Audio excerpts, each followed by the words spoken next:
This is WPTV, William Patterson Television. Welcome back to the desk. The MLB season is in full swing, and here to break down the first month is Andy Gavin, Tyler Cooper, Daniel Karp, and Brian Montiel. Guys, the number 3 prospect in the MLB got the call. Paul Skeens is heading to the show. Daniel, do you think that this is too early for Paul Skeens to get the promotion? No, bro. He low-key shoving right now. Is that it? Yeah, he's shoving. Yeah. All right, fair enough. Tyler? I'm going to disagree with Carp here. I'm going to say, yes, it is early. You know, I'm not. You guys are Yankee fans, so obviously I understand your opinion, but my opinion is different. I think because we saw what happened to Jackson Holiday, like he got sent down. I just think that younger players need time to develop, so he's going to need some time to develop. So I think it's a little early. He's a generational talent like no other. Well, I mean, you never know. I mean, things happen. So it was Jackson Holiday. He's pretty good too, buddy. So come on. 2 different positions. Spice. Anyway, Brian? Hey man, his age might be young, but his gas is mature. He just throws gas. He does. I really like it. No, Paul Skeens is impressive, but Andy, we'll go over to you. Do you think he was called up a little too early? I say yes, only because you're going from AAA to the major leagues. It's a huge adjustment, and now whoever that pitching coach is in Pittsburgh might want to tweak some things, and especially a lot of strain on the elbow so early. And that's been my biggest worry now, is we've seen how easy the elbows can go. 7 games, below 1 ERA, below 1 WHIP, 45 strikeouts, just absolutely insane. I'd love for him to just blow up and be amazing in the major leagues, but velocity worries me now. Like, it's such a big. You have to worry about velocity now. You did that thing in college where he threw 101 on pitch 124, which is absolutely insane. I mean, no, he's been insane in AAA, but another player that's been insane this time actually in the majors, Aaron Judge, finally got back on track, and he's been on fire as of late. Brian, we'll start with you. What do you think has changed him in the last 2 weeks? Well, I just think he has a really good mindset. I looked at an interview about 3 weeks ago that he had, and they asked him about his struggles, and it was pretty simple. He just said, take the walks when you can and capitalize on the pitches. And while saying that, he had a grin on his face. I think he's really calm. He's real confident in his talents, and I know he knows that he can be back to his MVP form. No, absolutely. Aaron Judge has been raking, and you're right, it is a lot of that mindset game. But Andy, over to you. What do you think has changed for him? I'm just going to say how he settled in at the plate. He didn't have a spring training. He didn't have the at-bats he needed to get going. He finally has that. We've seen him. He's kind of shortened his swing, not chasing that slider. He's keeping his hips in and everything. And he's now going the other way with the ball. He's spraying it all over. He went, 478 last night? 473. To the Terrence levels? Yeah. You have to be at the stadium to realize how far that is. You can see he's finally getting in his groove. No, yeah, it's good. It definitely has been, settling. And a lot of it's the team around him, too, settling with them. Tyler, move on to you. What do you think has changed for Judge? Yeah, I'm going to say his plate discipline, because he's got a good eye at the plate right now. He's not chasing that down and away slider. He's not going in fishing for that. He's just being patient at the plate, waiting for his pitches, and he's doing a good job. And that's why he's got 8 homers so far in the season. Absolutely.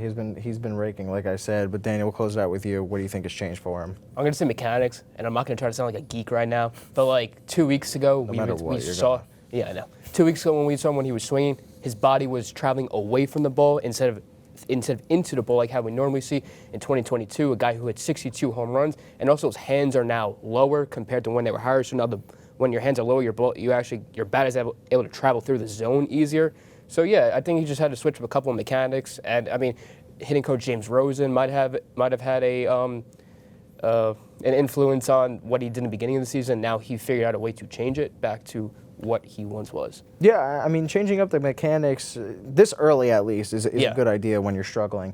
And, like we said, Judge was struggling early. Now he's hot. Just like some teams have been struggling early, but some teams have also been good. Some prizes as well. Tyler, good or bad, what team has surprised you the most? Yeah, I'm going to say the Kansas City Royals have surprised me, because we all know that as baseball fans that they've been in the basement. I mean, the basement's my favorite word to say. They've been below the bottom of the, AL Central. So they got a young talent like, Vinny Pasquantino, Bobby Witt Jr., Brady Singer. They're all just doing their job, and that's why this team is 22-16 and in the division right now. Yeah, absolutely, an impressive season for a team that we didn't think so much. Coop, what is John Costa saying? A bum is what he is. It's another word he likes. A bum is what I like to say. That had A nothing bum. to do with anything. I know, but he just wanted me to say I that. know. I know. We could have gotten it. Yeah, later, I know. but Daniel, what team has surprised you the most? You know, I like to broaden my horizons a lot, but I got to go with the Yankees. You know, I created myself as persona as my good friend Andy Gavin. I was a very impatient Yankee fan. I was bugging out 4 games into the season when Aaron Judge wasn't hitting, but the team won 4 games.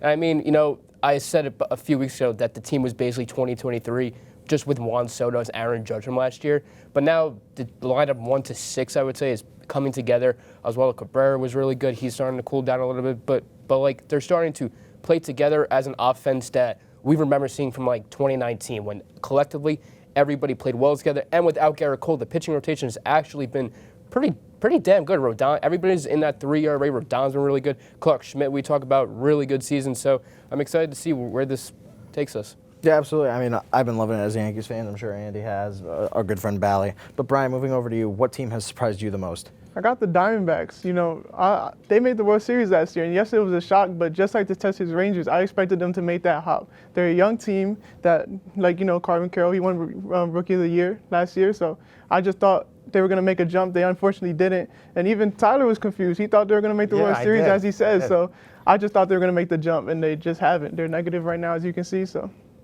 Yeah, you know, the Diamondbacks off to a disappointing start. It's still relatively early yet, though, so they could get back on track. But Andy, we'll move over to you to close it out for this one. What team has surprised you the most? Surprising in the most negative way possible.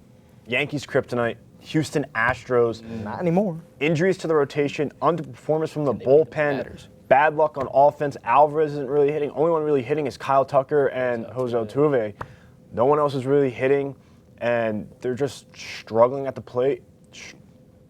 Underperformance bullpen, I said. Thanks for listening. And it's just makes me happy as a Yankees fan. I'm sure because we it thought does. they were the biggest threat in the AL, but Especially with Hader. yeah. Yeah, absolutely. But look, summer's right around the corner, and that means the semester is ending. But after summer comes the fall, and we're looking towards the Fall Classic. Andy, I'll start with you. Who do you think ends up winning the World Series? I'm going to go the New York Yankees. Sorry, typo. Yankees. You like that one. Yeah. Why not? All right, I think it's going to be the Yankees, and I'm not saying this as a homer. They have one of the best bullpens, and they're healthy right now. This bullpen's relatively healthy. Rotation's starting to get healthy. And if you look, 1 through 9 right now, they're actually one of the best hitting teams right now. They're working the counts, driving out pitch counts, getting some bullpens early. Statistically, they're one of the best teams right now, and I look for it to get better as we get players back. Absolutely. I'm hoping for the same thing. But, Karp, we'll move on to you. Who do you think ends up winning the World Series? Baltimore Orioles. I think this is the year where they go all the way. I mean, getting Corbin Burns, I think, is that missing piece, and this is without Felix Bautista, who was awesome last year. Jackson, and they're even playing great without Jackson Holiday. I mean, the Yankees last year, they weren't playing good while Anthony Volpe wasn't playing good, but I think that Jackson Holiday could play a position where he's still developing, but the team is still playing great. And I mean, that young core is so good, and they did take 3 out of 4 from the Yankees, which is definitely a testament very early in the season. Yeah, absolutely. Orioles could be a team that does it. Tyler, move on to you. Who do you think wins the World Series quickly? I'm going to go with the Texas Rangers again. They're going to go back-to-back because if you look at, they still have all the pieces, you know, to win another World Series. They still got Corey Seager, they got Simeon, and they got Evan Carter, the young rookie, for a full season now because he started, you know, we know how good his postseason numbers were. And I think that now that he's going to be up there with the Rangers for a full season, he's going to provide them a nice little boost. And I think their pitching's good. They got Nathan Eovaldi, you know, with Jacob deGrom too. He's going to come back, I hope.